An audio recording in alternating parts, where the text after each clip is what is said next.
welcome to Curating Life with Ireti. My name is Ireti, and we're going to be curating life together. This channel is really all about intentional living, personal branding, lifestyle, wellness, travel, friendships, working, marriage, everything that people need to be intentional about living. And so we're going to be inviting guests, from different spheres of life, just talking about the experiences and sharing insights that we can all learn from. Honestly, I say it's curating life because we're all doing it together. I'm not telling you that I'm an expert in anything.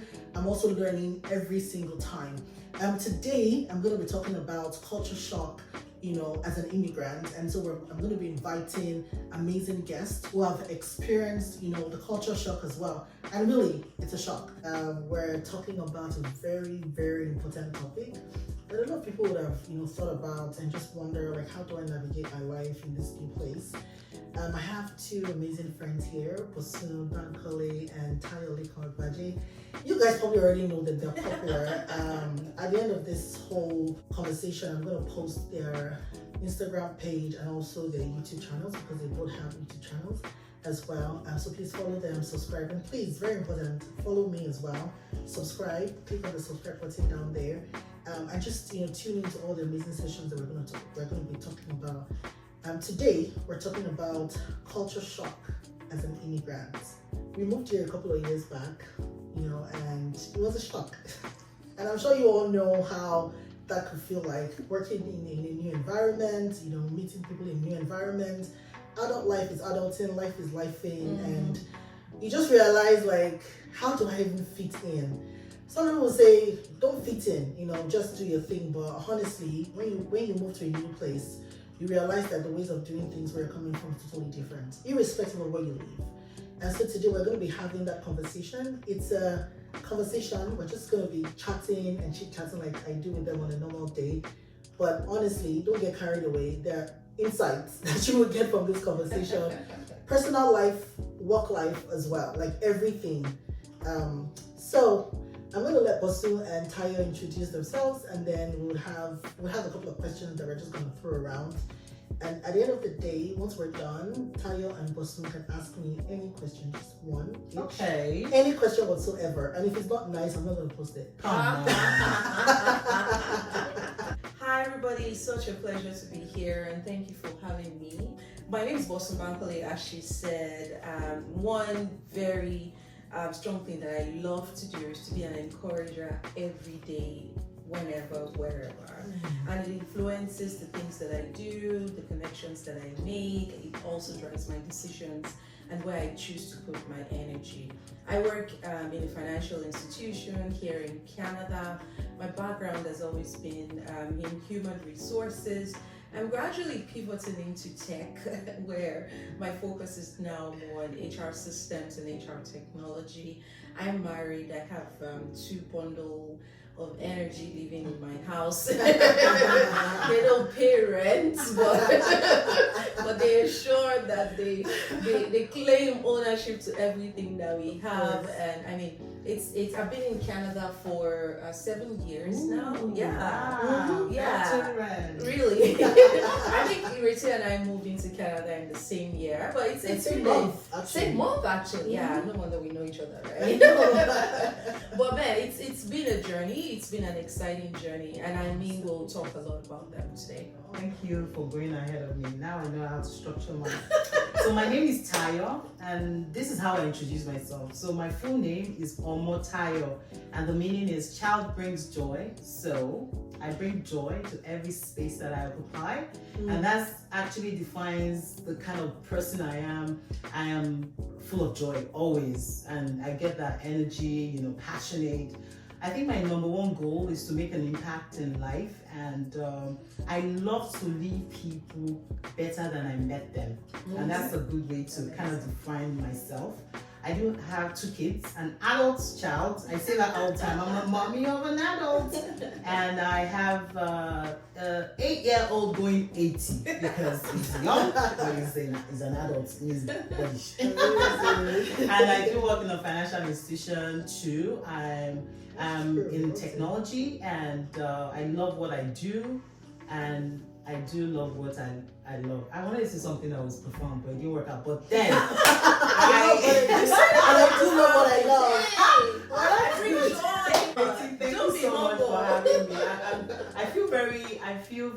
client that you thought that it was going to be perfect to have this combo. You all are in for a treat. All right. So we'll go straight into the question. Like I said, we're just being ourselves, and we're just telling you the truth. We're not trying to give you 5 principles of something or 5 steps to doing. We're just going to navigate. We're going to tell you stories of how we navigated life through, just having to meet people and learning ourselves. I hear that, it's always said that experience is the best teacher, right? Sometimes it's better off when you hear people's experiences teach you how to, navigate through tough times. And I can say that because I have stories, real stories. And also Hobby knows those stories because we worked together in the first company where we got here, and my life was totally different.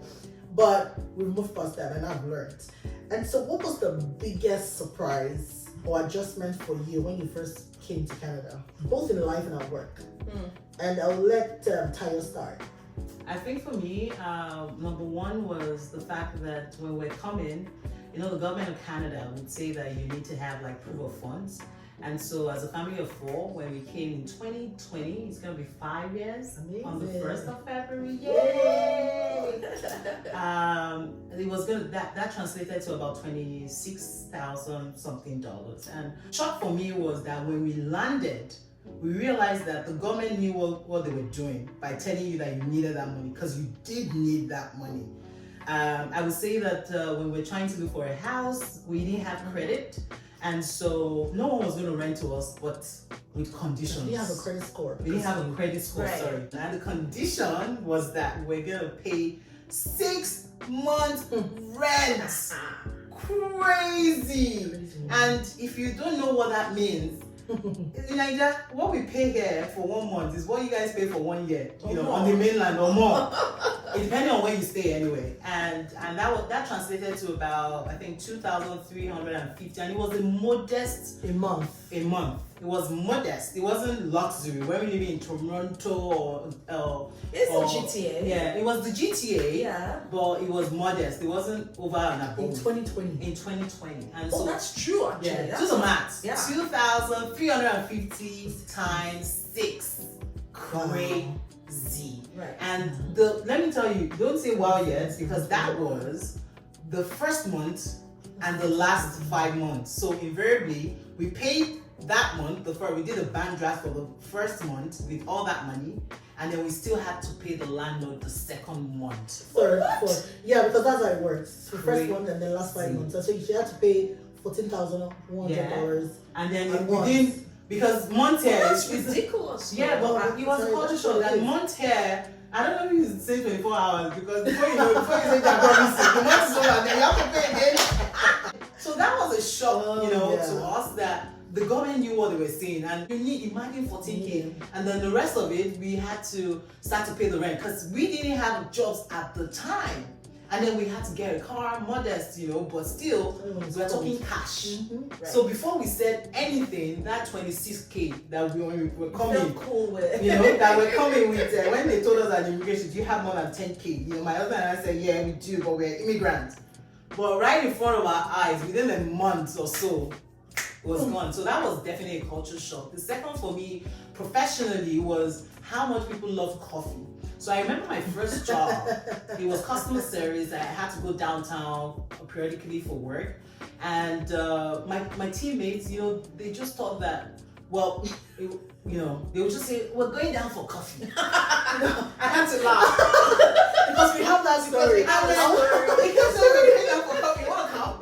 And honestly, I didn't get it. Like, why did you guys like coffee so much? And then because I had seen somewhere that I knew for a fact that I couldn't order the coffee. Like, I didn't understand what double, triple, whatever they order now. I still don't get it. I don't get it. I didn't want to embarrass myself. So, you know what I told them? I said, I'm actually doing something called intermittent fasting, so I don't eat. I just said, I don't eat during the day. They said, oh, okay. Then I heard somewhere on some YouTube channel that don't be the killjoy. They keep calling you and you say no, that they write you off. Right. So one day I just said, actually the reason why I don't go is because I don't know how to order coffee. And then to my surprise, Canadians are the kindest people. They use everything as an education moment. Yes. And so they said, Yes. that's okay, Tayo, let's go. So that instead of that day, I didn't say no. We went downstairs to Teams, and they said double means double sugar, cream, double double cream. I said, oh, really? Okay. Interesting. So that's my story. I'm gonna hand Amazing. over to That you. was funny. That was so That funny. was fun. That was You know, hilarious. I should kick off from going for coffee. So our first, I met Ireti on our first job ever in Canada, and Oh my God. we kicked it off because it was easy. It was very easy to connect right from there. And one challenge we always have is this coffee. You come to work, and when Nigerians were like, "We're here to work, right? Let's just go to work." And then just when you think you're settling in, someone comes in and say, "Let's go for coffee." Oh my goodness! That was a huge culture shock, and we had to learn the hard way as well. I just to add to that, also is like one of the most diplomatic person I've ever met in my life. And it's like, if you all know me, I'm very straight to the point. Like, I'm learning to be diplomatic. She's teaching me that, and I think I've gotten a little bit better. But I'm very, like, if I don't want to, I don't want to, and I will let you know. So you if I say don't big want to. no. And so you come to me in the morning, like I just got to work. I probably have like so much to do, and they're like, "Oh, let's go for it." I'm like, "Oh no, I don't want to." But she'll be like, "Oh yeah, let's go." And then she'll come back and say, "I just wasted my time." I'm like, "Sure, I don't want to go." And then 1 hour later, they're back. "Oh, let's go for coffee." I'm like, Oh my "No, goodness. I don't want to go for coffee." It's And then it's like crazy. almost Work 12 to do. o'clock, and they're like, "Okay, let's go for lunch." I'm like, "I'll go at 2." And so they didn't like me at all. Yeah, they won't like you. Right, because they kind of thought like I was just being proud, but Yeah. they loved Boston so much. They will love And you. honestly, I didn't care, right, because I was getting the job done. But I realized quickly that there's more to doing the job, Yeah. Right. especially the small talk. You I better go don't have want to coffee. hit into Boston. No, but that's a the great small point. talks. In the Canadian space, what you will find is people are not just looking for people who are qualified and can do the job. Yeah. They're Did you looking see for my people. notes? Oh No, my no, God. no. I said that. Totally. They're looking for people who they can work with relationships and who they can build relationships. And Exactly. it takes me to one of the biggest culture shocks that I had at work, and it's oversharing. Someone comes into the workspace. I don't know you. You don't know me. And you tell me all the stories about your dog, your pets, your child. Oh my gosh, it was overwhelming for me because I had to. I kept thinking, am I supposed to feel sorry? Do I say something? How do I interpret this? It was really a culture shock. But I found out as well that people offer to tell you all about themselves because they also want to get to know all about you. Exactly. And when you become that odd person who has nothing to share, it becomes challenging. Let's not talk about accents, right? Oh my I God. feel like the first thing you experience coming out of your country into a new place is when somebody leans in to hear what you're saying. Like, That's it. excuse me, guys, we're speaking the same English. Can you repeat yourself, please? I couldn't get, it took me a while to actually adjust to the fact that, we speak very fast. We really just get to the business and move on. But they pace themselves, and they need to be able to hear you, and you have to pace yourself as well for them to be able to hear you. Yeah, Amazing. it's been a fun journey. It's so fun. Amazing. Just talking about it is so I fun. understand. The problem is that when you're in it, it's hard. I know. But when you not look back, you realize, like, I look at how far I've come with small talk. Right. Also can tell you, I asked them my weekend was good. And we move on. And You're not honestly, moving forward. I'm not one of those, like, if you're a very open, lively person that wants to talk, but I'm always like really focused. I used to work in consulting back in Nigeria, and so you come in the morning, you already have like 30 things on your to-do list. You're coming, just get your laptop, turn it on, hey, what's up? And you start working. When we are at work, we work. When we are outside work, you can have fun. And so that was the mindset that I had. Right. And then coming into work and like, oh, how was your weekend? It was great. Oh man, can you imagine? My daughter told me this morning that I was the worst mother. I'm like, what's it concern me? In a very Canadian accent, what's it concern me? You know? But I hope your colleagues are not watching this. no, I mean then. No, she's grown. She has come a long way. I have. You I are literally evolved. had to get Yes. a coach. So when I left that company and I was going into consulting, and I thought I don't want to be the same person. And it wasn't because I saw that they liked us, or they didn't like me. But every time I was like, Ireti, you have to be more, So I said, okay, so I had to get a coach. Thankfully, through HRPA, they had like this mentorship stuff. And I had this very inexperienced, coach. And I said, I'm going to a new job. I need help. Honestly, this so she was like, oh, that's the Canadian culture. So she kind of told me some of the things you would do. Day one, say this. It was hard.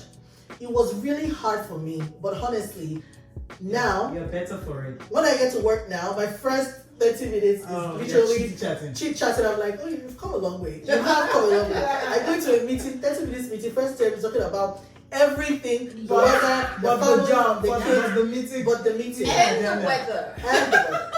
Exactly. So I got that. Fun. And one thing about Canada as well, before I go to the next question, the culture shock for me is everybody smiles at you on the road, and I'm like, why is she smiling? Do you know me?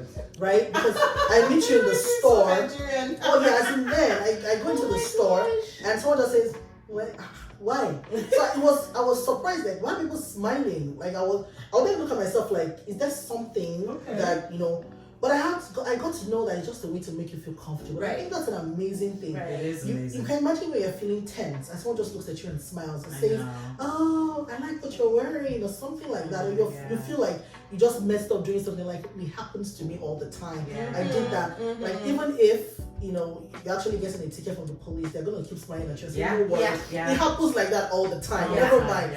So it's a good thing. It is a good thing. Amazing. I'll go to the next question. Were there any Canadian workplace habits or traditions that felt a bit strange or took some getting used to? I think I just mentioned one about small talks. Yeah. Small talk. Is there any other thing? Yeah, I want to say, amazing. It's interesting because you said they want to know about you. But one thing I quickly learned in Canada is that your colleagues are not your friends. So no matter how in-depth you want to go into your life, your dog, your grandfather, your great-grandfather, everything, your lineage from Nigeria, Jebugo, Lagos, they are your friends. And for me, it was different because I worked in an organization in Nigeria that I kind of grew up in. I worked in the same organization, and the organization was sold, and I was sold along with the organization. In fact, I was the oldest in my team. I had this bunch of young people that were so cool.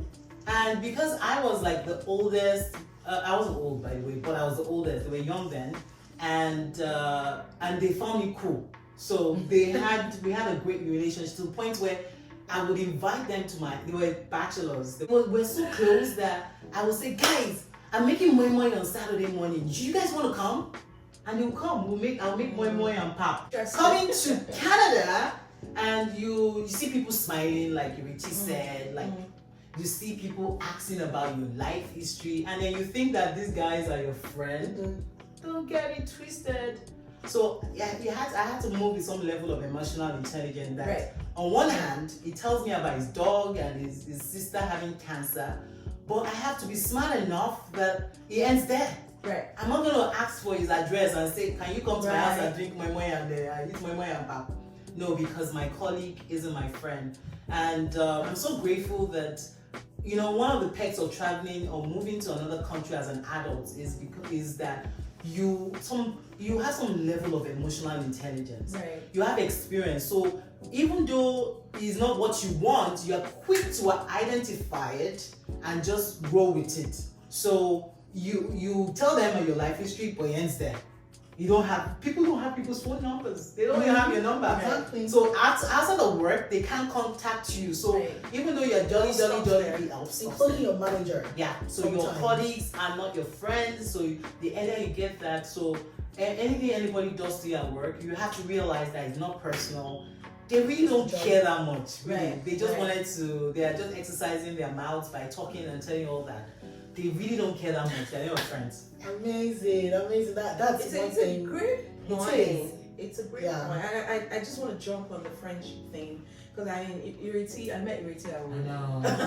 I mean, Taya's point is 100%. Even when you're sharing your stories, you want to lead from a place of strength. Like every story you tell is intentional because you're not just telling to be pitied, you're telling because you want to lead from a place of strength and you want to be perceived in some. It's all about branding, right? Yeah. You're also building a brand and power, and you're brokering connections. I mean, there are some difficult people you would work with, and your story could be the connection point to those people. So I mean, all of that is perfect. But I also think that workplaces are great places to make friends, right? And I'll say this with all sense of humility because I have had experiences making friends with people who are not even Nigerian. I have a Chinese friend, I have an Indian friend, and people we still, I mean, I know their family members, they've been to my house, I've been to theirs. Wow. It's gone deeper. Okay, I take that back. No, I'm I'm just saying it just depends on the way it you depends, click. right? And how It open they are depends, as well. right? Because I'm of the opinion that the bulk of an adult's life is spent at work.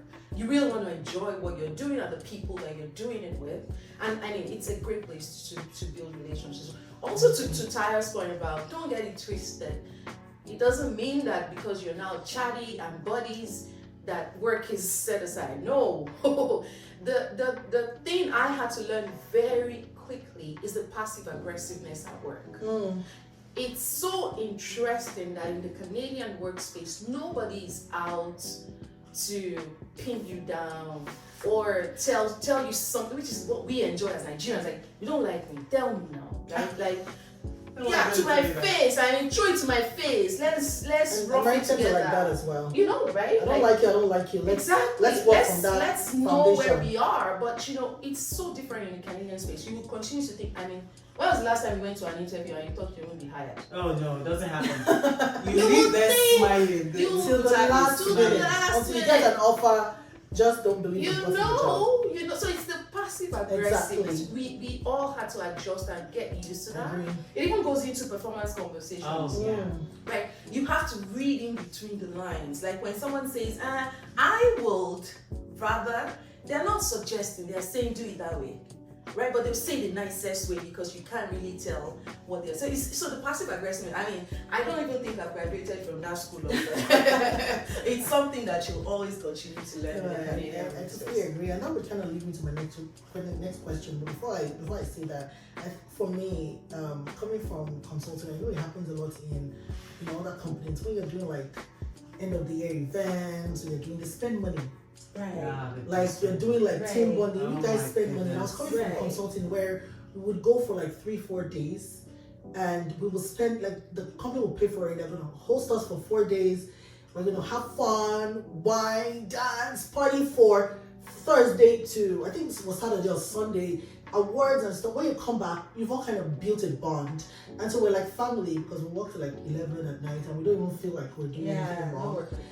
But when I came here and I started working in consulting here, and they were like, oh, we're gonna do Site. not even off site. It was like they do like event, just like they do like employee week or something like that. Okay. And the money was $50 per person. Oh, And I was like, yeah, so I that's remember nice. I was asking one of my managers once. She was like, oh, this employee week, and what should we do? And I said, oh, let's all go to Florida. And everybody in my team looked at me like, they thought I was joking. And I was Oh like, my goodness. like, Esther, are you serious? I said, yes. Then they busted out laughing. Like, you think you're in consulting, it's $50 per person. Yeah, Like, that's it. It's that's gonna capped. get you a meal, not even a 3-course It's meal. capped. It And I is was like, capped. so that was really a big shock for me. And the second thing is, and it doesn't apply to everyone, because Bosun is still Bosun. Honestly, Tayo is still Tayo. But if you don't know how to pronounce your name, trust me, you're not gonna get mostly, and I don't want to say all because you won't get They'll skip you. an interview. Yeah. When I was looking for a job, and it was Ireti Oluwa, my name, people should call my name. I'm proud to be, not even Ireti Oluwa. Man, I waited though. I waited. The first resume I submitted with Esther, I got a call. Whoa. I'm not joking. That's interesting. And this was not that I already got an interview with a consulting firm then. Luckily, even if it was Ireti Oluwa. But then I wasn't I interviewed, got to final stage in less than a month, but I didn't get back. Oh, we're gonna reach out. Oh, First wow. month, second month, third month, fourth month, fifth month, nothing. So during that 5 months, I was applying to jobs. Like I have this great experience. Nobody. The first day I changed my name to Esther, I got a call. But like, Esther it is. Esther it is. Esther it is. So, in case you check on LinkedIn, I'm Esther. Just know that I'm not trying to fall, man. It was condition that made me bend. All right, amazing. So, talking about connection. So, really, you've talked about the experience and everything that you've had to go through and learned from, because it's not really about going through. We're not trying to feel back here. Like we learn from it. Absolutely. How did you go? How do you think people can go about building, connections with people, both socially and work? And I'm going to split it. I'll do Tayo socially and do Boso at work. Not because I think you don't have social. Taya would actually take the two. I don't mad about Taya. She's the queen of networking. Oh my God, she's the queen of networking. Taya, no limits. Just we go work for in it. the same company. I honestly, I had no idea this was going to be like. I just realized, oh my God, we all work in the same company now. But I got to the company before Tayo. But so when I got there, but the number of people that know Tayo, like, how did this happen? I see Tayo everywhere. I'm like, oh my gosh. Just go for it. Tayo, but I will let you do work. Yeah. I'll let Tayo do socially, because I also want to learn. I do not do socially. Ish. And I really want to learn. And so people say it's a lie, but it's true. People that don't even know. I'm always in my house or I'm going to go shopping. You're out of town, chopping life. Right. Okay. Right. Well, that. Don't have my in-laws. All right. So Tayo, let's start with you on, how do you go about making connections socially? But what I would say is, I always tell people, use what you have to start. And that's actually the philosophy that I stand by. I read that book many years ago. So for me, when we came in, it was the pandemic, 2020, like the world was going to come to an end. But thankfully, a girlfriend of mine that knew me from Nigeria, went to Unilag together, she added me to a social group on WhatsApp. And so I know a lot of us will say, WhatsApp, I'm tired of that WhatsApp. So many 1 million groups. But that single group actually saw me, move and start moving with valuable people. I'm sorry to call people valuable, like having valuable relationships. Because I'm not going to be in a group and be passive. Nope, I'm not going to. And it's not that I would leave on the group, like that's all I'll be doing. I'll be checking out for a message that I can respond to. But periodically, I will go into the group and see what's happening, and if I have anything about it, anything to talk about it, I will comment intelligently, not just like or stuff. Intentionally as well. And from there, people will kind of know the kind of person you are. I remember that it was from that group that you, 3 years ago, said one January of 1 year that you wanted to start a Bible study. And I was like, I'm game. And we left that group. We carried ourselves out of that group and formed that subset. And the Bible study now is like 3 years or so. Right, 3 years. And also from that group, some people will say, who wants to go to? So, and it's interesting because yes, we came together socially, but we had lives. Right. Some like God, were followers of Jesus. Some like parties. And then different people with different things that they love. And as you are there, you are periodically coming into the group strategically, intentionally. You then find affinity points with different people in the group. Yeah. I think what blew my mind was when I looked for my first job, and I was so surprised that I would send out resumes, so many resumes, that all I was hearing back was sorry. And out of 65, I only got 5 responses, and it was sorry, we saw somebody else. And I don't know if it was now, I think it was the Holy Spirit, but then I wasn't such a follower of God. So yeah, so I thought it was just me. And so that day I did make a post on LinkedIn, and I talked about the little frustration I had gotten applying and not getting responses. And all I needed was an opportunity to interview.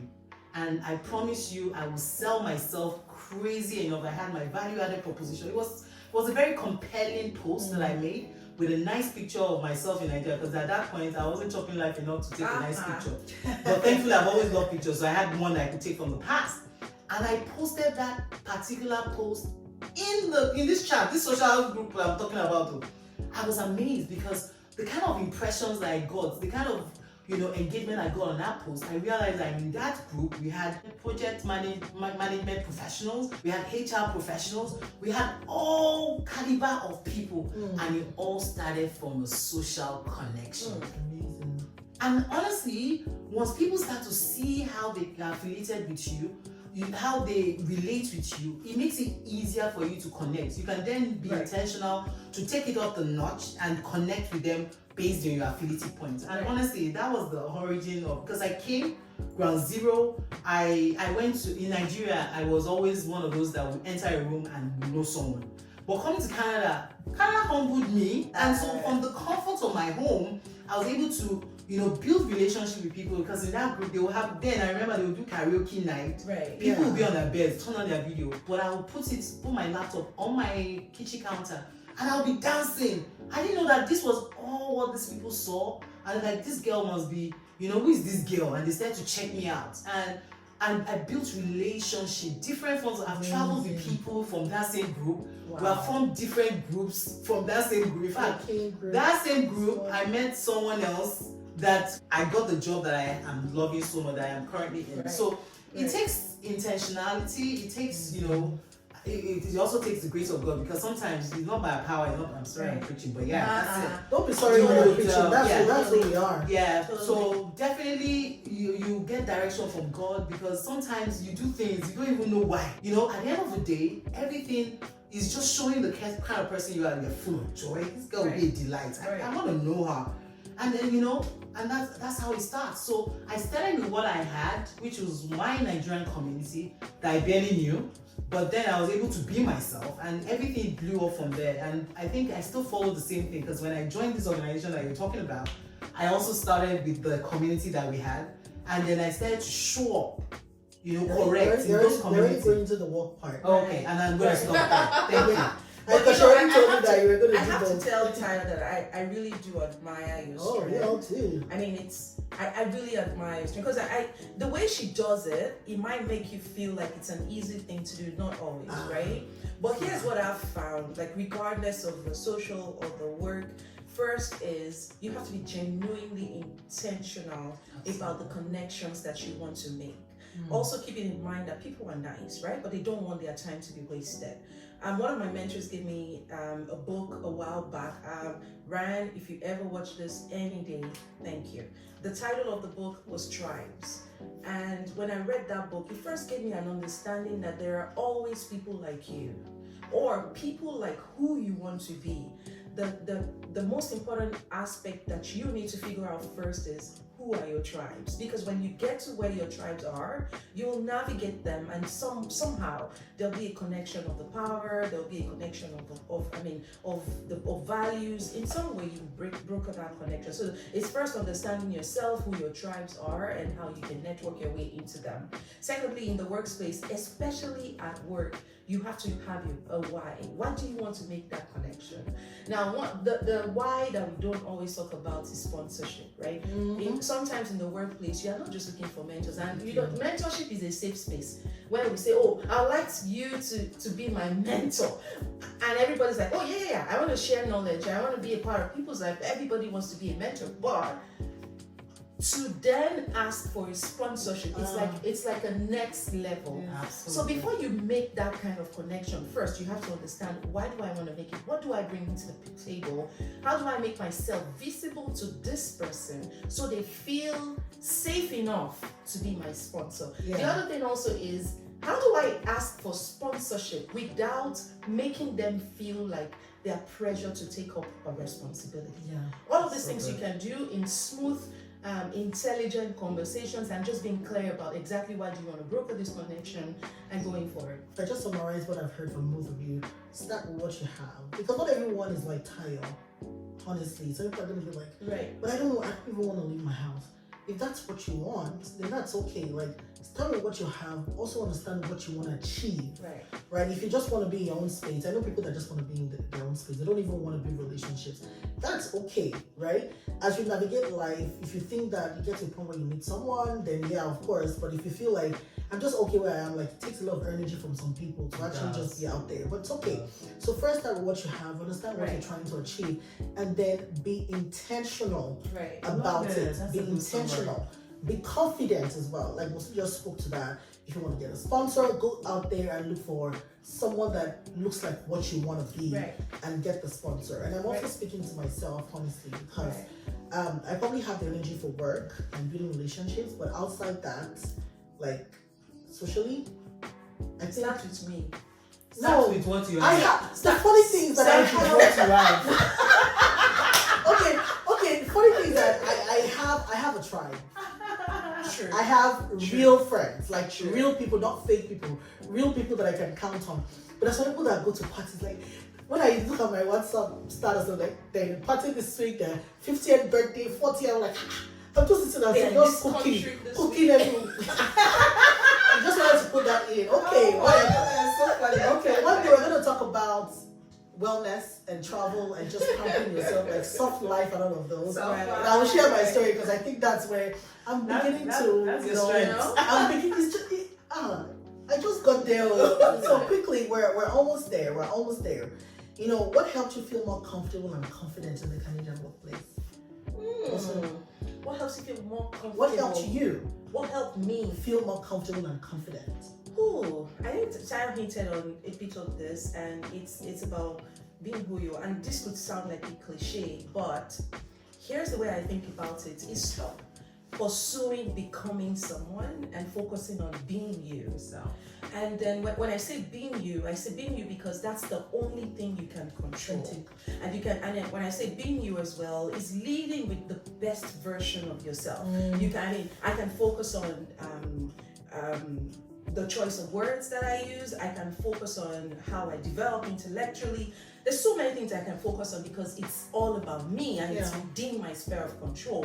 But if I start focusing on becoming the people in my environment, which is a direct temptation you have in the Canadian workspace. Now, this is not to say that you would not always grow. Of course, you will evolve, you will grow, you will give yourself grace, you will grow, you will always become a better version. But I mean, while you're on the way there, you should not forget who you are. Focus on being versus becoming. I love that. Amazing. Taya, So quickly, good. there was Okay, for me, I think what helped me was that during that pandemic, when there was so much uncertainty, I decided to go back to school. And I would say for a fact that the school actually prepared me for real life because even though we're meeting online, but interactions with my fellow students that were different age sect, you know, and then my professors, because I was very vocal in class, it actually helped me like find my voice. And I realized that just as you said, like Focus on being on who you are. I quickly realized that I wasn't like my classmates. Because it was the pandemic, a lot of the students were so young, they were fresh graduates because they didn't want to go to work, they just came back to school.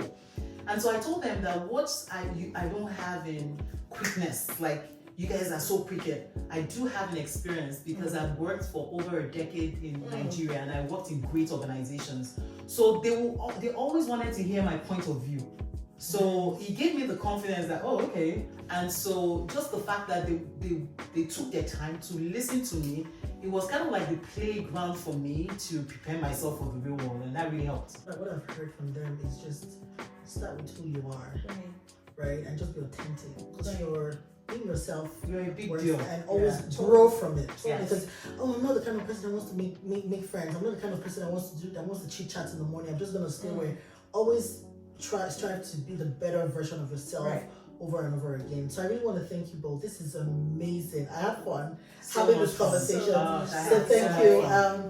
Before we go, I promised you all that we're gonna, you could ask me one question. You guys can talk quickly and ask me a question. Okay. I do have a question. Like from observing you, I've always admired you from afar and everything. And very recently, I realized that you work hard, but you know when to stop.